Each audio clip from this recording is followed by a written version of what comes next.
And what if the greatest shame of the Roman Empire was not its brutal gladiatorial games or public executions, but something much more sinister that happened behind closed doors? While historians celebrate Roman civilization, law, and culture, they often overlook one of the empire's darkest institutions: the systematic exploitation of very young children whom the Roman elite kept as personal servants. This was not a matter of occasional scandals or isolated incidents, but rather an organized and legally protected system in which children as young as 10 years old were bought, sold, and trapped in a life of servitude. The Roman Empire not only conquered lands and built roads, it created an entire economy based on the abuse of children. Evidence buried in ancient texts reveals horrors that make modern crimes pale in comparison.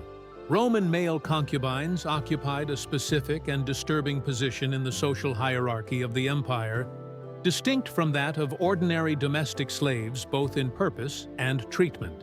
While typical slaves performed household chores, agricultural work, or specialized trades, male concubines had one primary function: to satisfy their owner's intimate desires. Roman law established a clear distinction between these personal servants and other categories of human property, granting them different legal protections and market values. The term concubinus specifically referred to a male slave kept for intimate purposes, although the Romans also used the terms puer delicatus, meaning boy of pleasure, and catamitus, derived from the mythological Ganymede. According to surviving records of the slave market, Roman law technically prohibited assault on free citizens, but slaves did not enjoy such protections. The Lex Injusta, enacted around 149 after Christ, attempted to regulate intimate conduct, but extended its protections only to free citizens. Male concubines, considered property rather than persons under Roman legal thought, were excluded from meaningful protection. Their owners could abuse them without legal consequences, sell them to others, or even kill them with minimal legal oversight. This practice was neither secret nor shameful among Rome's upper classes. Wealthy Romans openly spoke of their concubines in letters and conversations during dinners. Pliny the Younger casually wrote about friends who had handsome boys for entertainment. Martial's epigrams referenced the intimate use of young slaves as common in households. This was not clandestine behavior, but an accepted social practice among those wealthy enough to afford such luxuries. The economic value of male concubines far exceeded that of ordinary slaves. While a typical agricultural slave might cost 2,600 sestertii, a young and attractive concubine could command a much higher price. A concubine might reach 50,000 sestertii. Their value depended on physical appearance, age, educational level, and intimate experience. Virginity significantly increased their price, as did cultural origin. Greek boys commanded higher prices due to their perceived refinement and education. Roman families often maintained several male concubines simultaneously, creating competitive hierarchies among the boys. Higher-ranking concubines held slightly better positions, sometimes supervising new acquisitions or managing their owner's intimate schedule. This system generated a survival and collaboration dynamic among victims trapped in the same horrifying circumstances, forced to navigate relationships both with their abuser and with their fellow sufferers. The supply chain feeding Rome's appetite for young concubines operated through multiple brutal channels, each representing different forms of human trafficking that would shock modern sensibilities. Prisoners of war were the largest source of new concubines, with Roman legions specifically targeting adolescents during military campaigns. When Roman armies conquered new territories, commanders allowed soldiers to claim young captives as personal property. The most attractive boys were reserved for officers and eventually sold in urban slave markets. Military records from campaigns in Gaul, Germania, and Britannia document the systematic capture of adolescents who were then chained and transported to major slave trade centers in Rome, Alexandria, and Ephesus. These boys faced forced marches spanning hundreds of kilometers, with many dying en route from exhaustion, disease, or suicide attempts. Survivors arrived traumatized, malnourished, and completely unprepared for their fate. Debt slavery provided another steady source of victims. Roman law allowed creditors to confiscate children as payment for family debts, and poor families sometimes sold their own children to survive economic hardship. These transactions were legal and common, with standardized contracts specifying the child's age, physical condition, and intended use. Parents rarely saw their children again after such sales, and those sold as concubines faced a particularly grim future, as their intimate value meant they would never be freed through the usual channels of slave emancipation. The slave markets themselves operated with clinical efficiency that disguised their horrendous purpose. Buyers could inspect potential purchases through degrading physical examinations amounting to assault. Such inspections included verification of virginity, assessment of physical development, and appraisal of docility and submissiveness. Prices varied widely depending on specific characteristics valued by buyers. Virgin children from noble families captured in war fetched the highest prices, sometimes exceeding the cost of luxury villas. Physical beauty increased value, but so did education and cultural refinement. Greek boys were especially prized for their supposed sophistication, while captive Germans were valued for their exotic appearance and physical strength. Acquisition networks spanned the entire empire, with specialized traders developing expertise in different regional markets. Some focused on war captives from frontier campaigns, while others cultivated relationships with impoverished families willing to sell their children.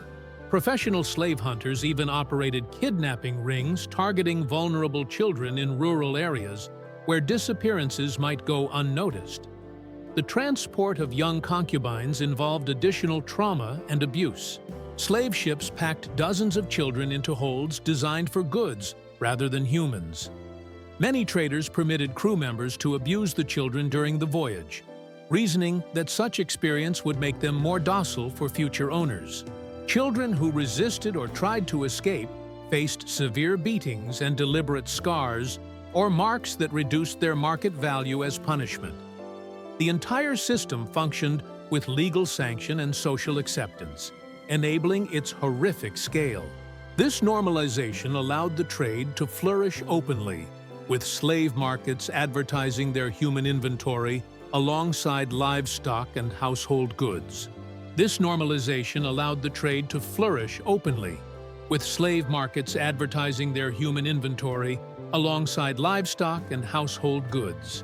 The everyday existence of male concubines in Roman homes represented a carefully orchestrated system of exploitation, psychological control, and physical abuse that reduced human beings to living objects for their owners' pleasure.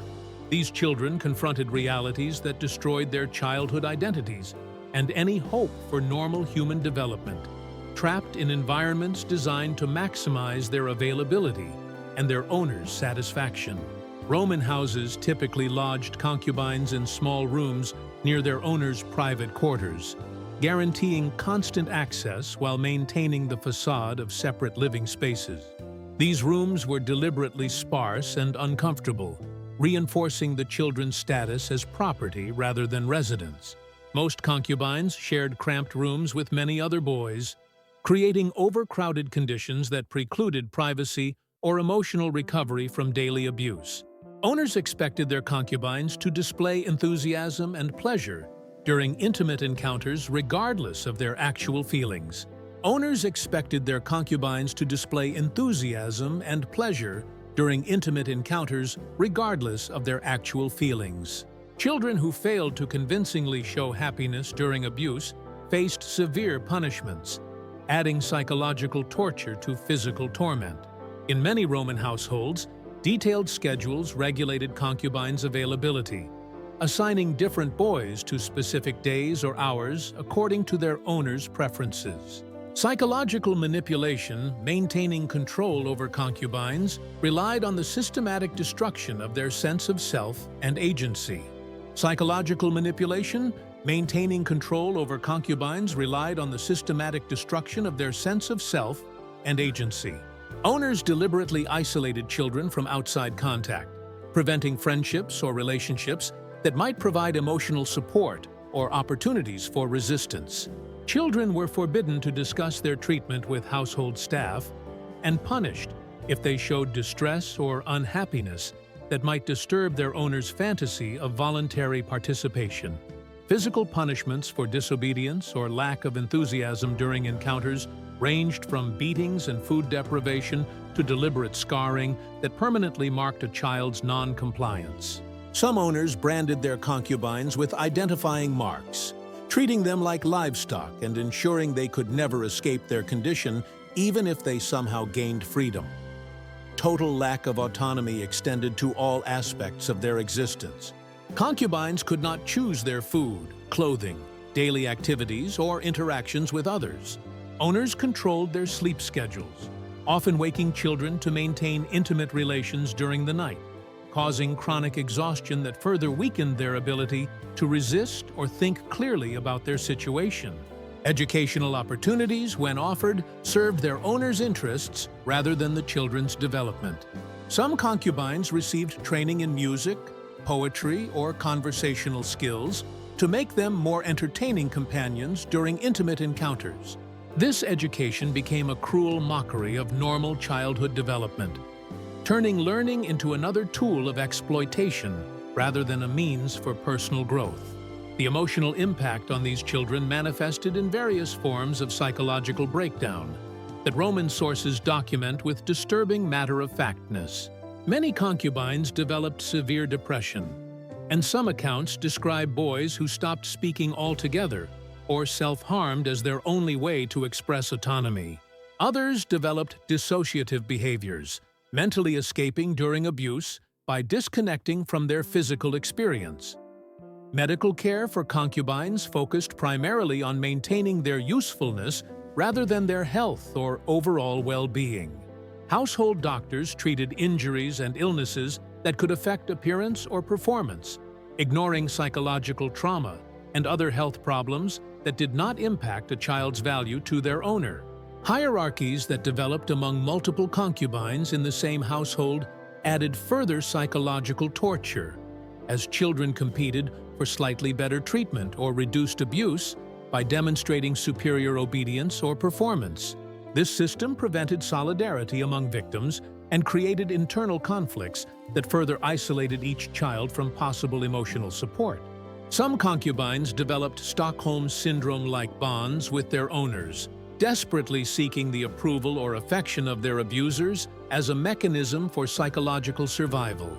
Roman writers sometimes interpreted these traumatic responses as proof that the children enjoyed their situation, demonstrating the cultural blindness that allowed such systematic abuse to continue unquestioned.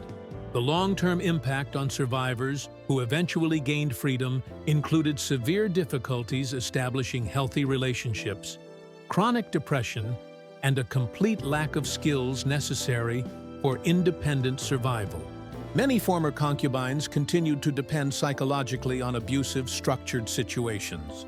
Psychological dependence continued in structured, abusive situations. The Imperial Palace transformed the already horrific practice of male concubinage into an institution of unprecedented scale and depravity, where unlimited power allowed the most powerful men in the history of humanity to commit crimes against children that defied comprehension. Emperor Elagabalus established what contemporary sources described as a kindergarten within his palace complex, keeping more than 300 male concubines between the ages of 10 and 18. Emperor Elagabalus established what contemporary sources described as a kindergarten within his palace complex, keeping more than 300 male concubines between the ages of 10 and 18. These boys were organized into different categories based on their physical appearance, intimate specialization, and the emperor's rotating preferences. The system of assignments included detailed records tracking each boy's performance, physical development, and levels of compliance, treating human beings as breeding livestock with clinical documentation of their abuse. The selection process for imperial concubines involved professional slave traders who specialized exclusively in satisfying the emperor's tastes. These traffickers maintained networks throughout the empire, identifying the most beautiful children from conquered territories and purchasing them before they reached public slave markets. Imperial agents paid high prices to ensure the emperor received first choice of the available boys, often spending more on a single concubine than typical Roman citizens earned in their entire lives. The notorious appetite of Emperor Trajan for beautiful boys became legendary across the empire, and contemporary historians documented his collection of more than 200 male concubines housed in palace wings specially built for intimate entertainment. Trajan's boys were organized into groups representing different conquered territories, allowing the emperor to dominate representatives of all cultures subdued by the empire. This arrangement satisfied both his intimate desires and his psychological need to demonstrate Roman supremacy through the complete degradation of foreign children. The training regimen imposed on imperial concubines went far beyond typical household arrangements and included specialized education in intimate techniques, entertainment skills, and elaborate role-playing scenarios designed to satisfy imperial fantasies. The boys were taught to imitate mythological figures, historical characters, and elaborate fictional personas that emperors used to justify their abuses as cultural or religious experiences rather than mere assaults. Emperor Commodus developed particularly disturbing innovations in managing his concubines, establishing rotation systems that ensured he never met the same boy twice in a single month, while keeping detailed preference lists specifying exact physical characteristics, personality traits, and intimate behaviors he demanded from different boys on different occasions. His system treated the boys like a menu from which he could order specific experiences based on his daily mood. Life in the palace for imperial concubines involved elaborate daily preparation rituals that consumed hours of grooming, bathing, and physical conditioning designed to maintain their appearance at optimal levels for potential imperial encounters. The boys underwent daily medical examinations to ensure they remained healthy and available, and palace physicians treated them as valuable animals whose condition required constant supervision. The competitive dynamic among imperial concubines created additional psychological torture, as the boys desperately competed for imperial favor that could provide slightly better treatment or protection from the worst abuses. Emperors deliberately encouraged this competition, knowing that isolated and competitive boys were less likely to organize resistance or provide emotional support to one another. Several emperors developed elaborate punishment systems specifically for concubines who failed to meet expectations or showed insufficient enthusiasm during intimate encounters. These punishments included public humiliation within the palace, assignment to more degrading roles, or transfer to other imperial properties where they faced even worse treatment by lower-ranking officials who did not feel the need to maintain the luxury facade surrounding imperial concubinage. The intersection of politics and exploitation became especially evident in how emperors used their concubines to demonstrate power before visiting dignitaries, foreign ambassadors, and Roman officials. The boys were forced to perform intimate acts before political audiences, turning their abuse into public demonstrations of imperial authority. The complete absence of limits in imperial behavior meant that imperial concubines who survived their service faced unique challenges upon reaching the age when emperors lost interest, usually around 20 years old. Unlike domestic concubines who might eventually gain freedom or be transferred to other roles, former imperial concubines bore a stigma that made normal social integration nearly impossible. Most remained dependent on imperial patronage systems, often working in minor palace positions while struggling with the severe psychological damage caused by years of abuse. Documentation of imperial concubinage practices was preserved in official palace records, private correspondence, and contemporary historical accounts that treated these arrangements as normal aspects of imperial privilege rather than systematic crimes against children. Among the most horrific aspects of Roman male concubinage was the systematic castration of the boys, a practice that combined exploitation with permanent physical mutilation designed to maintain their youthful appearance and complete availability.